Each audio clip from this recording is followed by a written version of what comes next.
नमस्कार बच्चों। और आज मैं फिर से आपके लिए लेकर आई हूँ बाल महाभारत कथा का पाठ 14 आपकी कक्षा 7वीं की हिंदी पूरक पुस्तिका से अध्याय 14। चलिए आइए शुरू करते हैं। इंद्रप्रस्थ में प्रतापी पांडव न्यायपूर्वक प्रजा पालन कर रहे थे, अपनी प्रजा का पालन पोषण कर रहे थे।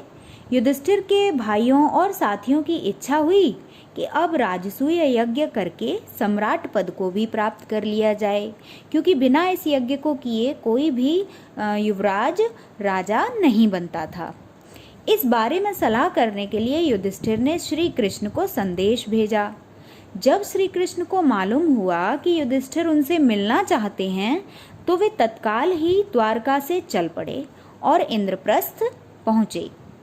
यह वही इंद्रप्रस्थ है बच्चों, जिसका जीर्ण शीर्ण हालत में एक खंडहर था, जिसका राज्य दुर्योधन के पिता ने पांडवों को दिया और ये कहा आप इसको व्यवस्थित कर लीजिए और इसी यहीं अपना राज्य जो है वो चलाइए।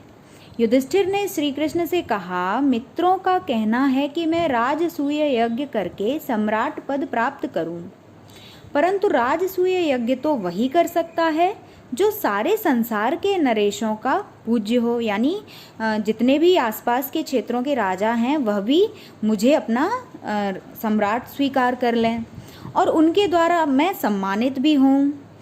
आप ही इस विषय में मुझे सही सलाह दे सकते हैं। हे कृष्ण, आप मुझे सलाह दीजिए कि मैं क्या करूं।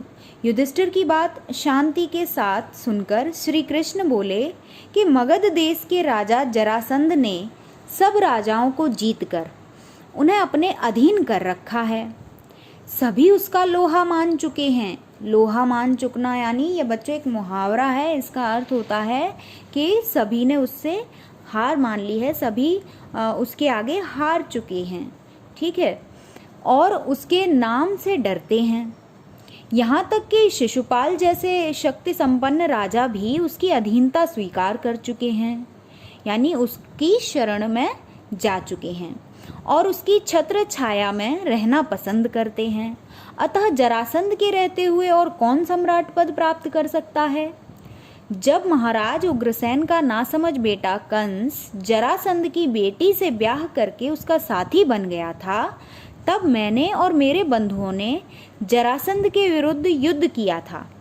3 बरस तक हम उनकी सेनाओं के साथ लड़ते रहे, पर आखिर में हम हार ही गए। हमें मथुरा छोड़कर दूर पश्चिम द्वारका में जाकर नगर और दुर्ग बनाकर रहना पड़ा। आपके साम्राज्याधीश होने में दुर्योधन और कर्ण को आपत्ति फिर भी नहीं होगी, लेकिन जरासंध से इसकी आशा रखना बेकार है। बगैर युद्ध के जरासंध इस बात को नहीं मान सकता। वह आपकी जो युद्ध की चुनौती है उसे ही स्वीकार करेगा, न कि आपका राजसूय यज्ञ का निमंत्रण। जरासंध ने आज तक कभी पराजय का नाम तक भी नहीं जाना है। ऐसे अजय पराक्रमी राजा जरासंध के जीते जी आप राजसूय यज्ञ नहीं कर सकेंगे। उसने जो राजे महाराजे बंदी गृह में डाल रखे हैं, किसी न किसी उपाय से पहले उन्हें छुड़ाना होगा, तभी यह हो पाएगा। और जब वे राजा छूट जाएंगे तभी राजसूय यज्ञ आप करने के लिए साध्य होंगे। श्री कृष्ण की ये बातें सुनकर शांति प्रिय राजा युधिष्ठिर बोले, आपका कहना बिल्कुल सही है।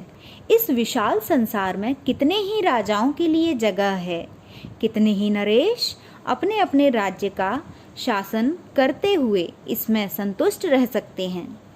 आकांक्षा वह आग है जो कभी बुझती नहीं है, इसलिए मेरी भलाई इसी में दिखती है कि मैं साम्राज्याधीश बनने का विचार छोड़ दूं और जो है उसी को लेकर संतुष्ट रहूं। युधिष्ठिर की यह विनयशीलता भीमसेन को अच्छी न लगी। उसने कहा, श्री कृष्ण की नीति कुशलता, मेरे शारीरिक बल और अर्जुन का शौर्य जब एक साथ मिल जाएंगे, तब भला कौन ऐसा है जो हम उसको जीत नहीं सकते, या ऐसा कौन सा ऐसा काम है जो हम कर नहीं सकते। हम 3 यदि मिल जाएं तो सब कुछ आसान होगा। यदि हम तीनों एक साथ चल पड़ें तो जरासंध की शक्ति को चूर करके ही लौटेंगे। आप इस बात की शंका ना करें। यह सुनकर श्री कृष्ण ने कहा, यदि भीम और अर्जुन सहमत हों तो हम तीनों एक साथ जाकर उस अन्यायी की जेल में पड़े हुए निर्दोष राजाओं को छुड़ा सकेंगे। परंतु युधिष्ठिर को यह बात जची नहीं। उन्होंने कहा, मैं तो कहूँगा कि जिस कार्य में प्राणों पर प्राणों के बन आने की संभावना हो, उसके विचार तक को छोड़ देना ही अच्छा होगा। यह सुनकर वीर अर्जुन बोल उठा, यदि हम यशस्वी भारत वंश की संतान होकर भी कोई साहस का काम ना करें तो धिक्कार है हमें और हमारे जीवन को। जिस काम को करने की हम में सामर्थ्य है, भाई युधिष्ठिर क्यों समझते हैं कि उसे हम नहीं कर सकेंगे? श्री कृष्ण अर्जुन की इन बातों से मुग्ध होकर बोले, धन्य हो अर्जुन, कुंती के लाल। अर्जुन से मुझे यही आशा थी। जब जरासंध के साथ युद्ध करने का निश्चय हो गया तो श्री कृष्ण और पांडवों ने अपनी योजना बनाई। श्री कृष्ण, भीमसेन और अर्जुन तीनों ने ही वल्कल पहन लिए, हाथ में कुशा ले ली और वृति लोगों का वेश धारण करके मगध देश के लिए रवाना हो गए। राह में सुंदर नगरों तथा गांवों को पार करते हुए वे तीनों जरासंध की राजधानी पहुँचे। जरासंध ने कुलीन अतिथि समझकर उनका बड़ा आदर सत्कार किया, स्वागत किया। जरासंध के स्वागत का भीम और अर्जुन ने कोई जवाब नहीं दिया, वे दोनों मौन रहे।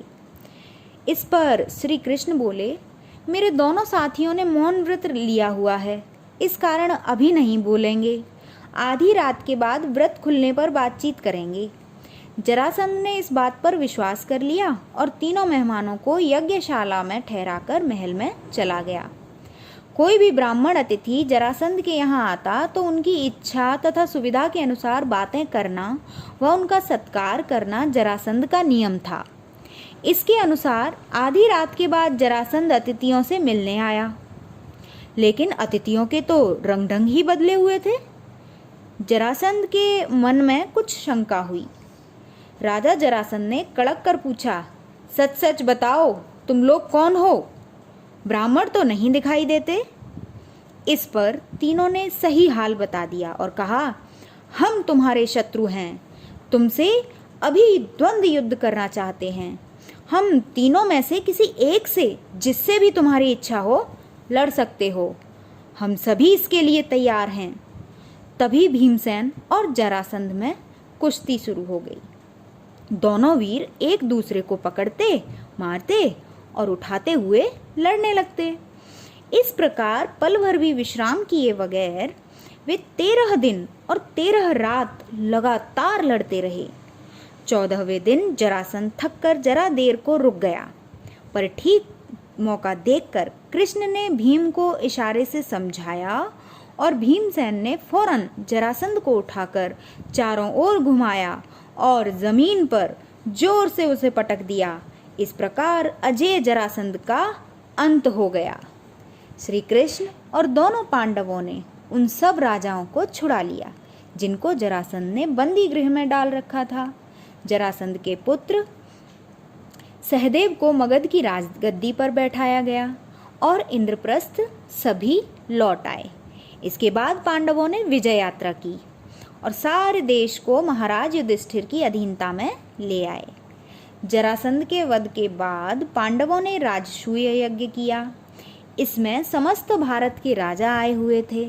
जब अभ्यागत नरेशों का आदर सत्कार करने की बारी आई तो प्रश्न उठा कि अग्र पूजा किसकी हो, यानी सबसे पहले पूजा किसकी हो।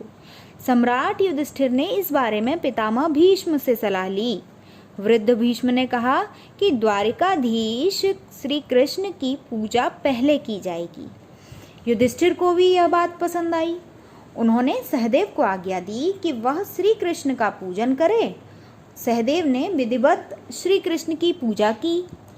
वासुदेव का इस प्रकार गौरवान्वित होना चेद नरेश शिशुपाल को अच्छा नहीं लगा। वह एकाएक उठ खड़ा हुआ और ठहाका मारकर हंस पड़ा। सारी सभा की दृष्टि जब शिशुपाल की ओर गई तो वह ऊंचे स्वर में व्यंग से बोलने लगा, यह अन्याय की बात है कि एक मामूली से व्यक्ति को इस प्रकार गौरवान्वित किया जाता है। युधिष्ठिर को यों आड़े हाथों लेने के बाद शिशुपाल सभा में उपस्थित राजाओं की ओर देखकर बोला, उपस्थित राजागण, जिस दुरात्मा ने कुचक्र रचकर वीर जरासंध को मरवा डाला, उसी की युधिष्ठिर ने अग्र पूजा की। इसके बाद उसे हम धर्मात्मा कैसे कह सकते हैं? उनमें हमारा विश्वास नहीं रहा। इस तरह शब्द बाणों की बौछार कर चुकने के बाद शिशुपाल दूसरे कुछ राजाओं को साथ लेकर सभा से निकल गया। राजाधिराज युधिष्ठिर नाराज हुए, राजाओं के पीछे दौड़े गए और अनुनय विनय करके उन्हें समझाने लगे। युधिष्ठिर के बहुत समझाने पर भी शिशुपाल नहीं माना। उसका हठ और घमंड बढ़ता ही गया। अंत में शिशुपाल और श्री कृष्ण में युद्ध छिड़ गया, जिसमें शिशुपाल मारा गया। राजसूय यज्ञ संपूर्ण हुआ और राजा युधिष्ठिर को राजाधिराज की पदवी प्राप्त हो गई। बच्चों, यह आपका 14वां अध्याय जरासंध समाप्त हो गया। अब अगले अध्याय के साथ हम आपसे अगली वीडियो में मिलेंगे। तब तक के लिए नमस्कार।